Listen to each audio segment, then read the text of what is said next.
I had a parent come towards me ready to fight, and I didn't know what to do. I froze. Yeah. And a huge coach of the team that parent's kids like on stepped in and just threw his belly right into this person and flattened him. Like, I was just sitting there like, oh my God, this guy was massive. And it was just that. The power belly. He just went, no, you don't. And it was so I was just funny. sitting there like, what am I watching? Wow. And so I unfortunately had to call security because then they started fighting with the coach. Great. Good, of course. No hands were thrown or anything like that, but they were like face to face yelling at each other. And I'm like, They were belly to belly. They couldn't get face to face. Their stomachs were too big.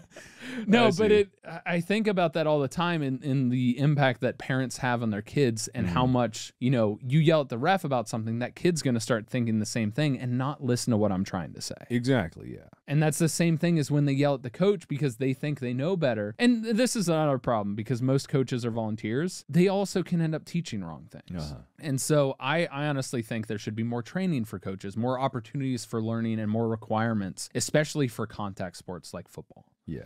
Because if you're teaching a kid to tackle wrong, you could break their neck. Yeah, it's not like they're going to build up a stronger neck from getting all those low neck impacts. They're just going to get more susceptibility to a broken neck later on. Yeah, so it's like I totally can respect that. And it's like what people don't realize is like kids are dumb. Kids are little sponges, but they're also very dumb. A lot of people, this is totally a tangent, but they talk about, language learning, right? And like kids, oh man, kids when they're a kid, they could just soak up language like a sponge. You ever have a conversation with a 6-year-old? That kid's fucking stupid. That conversation is dumb. They're not good at talking. It's like people have this misconception that and it's only because they are a parrot. They are a parrot of everything that they've put into their brain, their tiny little brain, their small brain. And their skull hasn't finished connecting to have the room for the brain to grow. Exactly. It's still got quite a bit more to go. And even compared to someone who's a teenager, they're still kind of an idiot.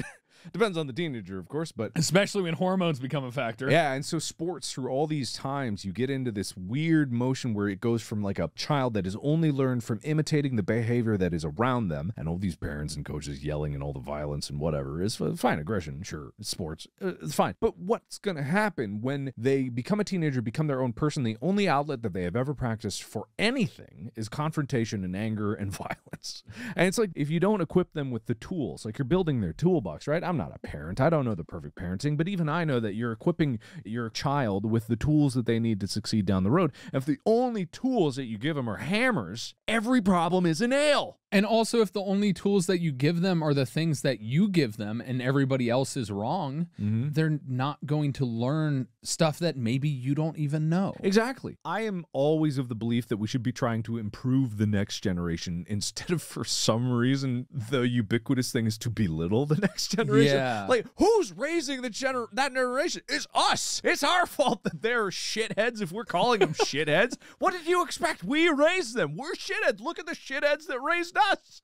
Why? It's and the shitheads who raised them. Well, that was the greatest generation. The greatest. Is it because they're great parents, grandparents? No, they fought in World War II. All right.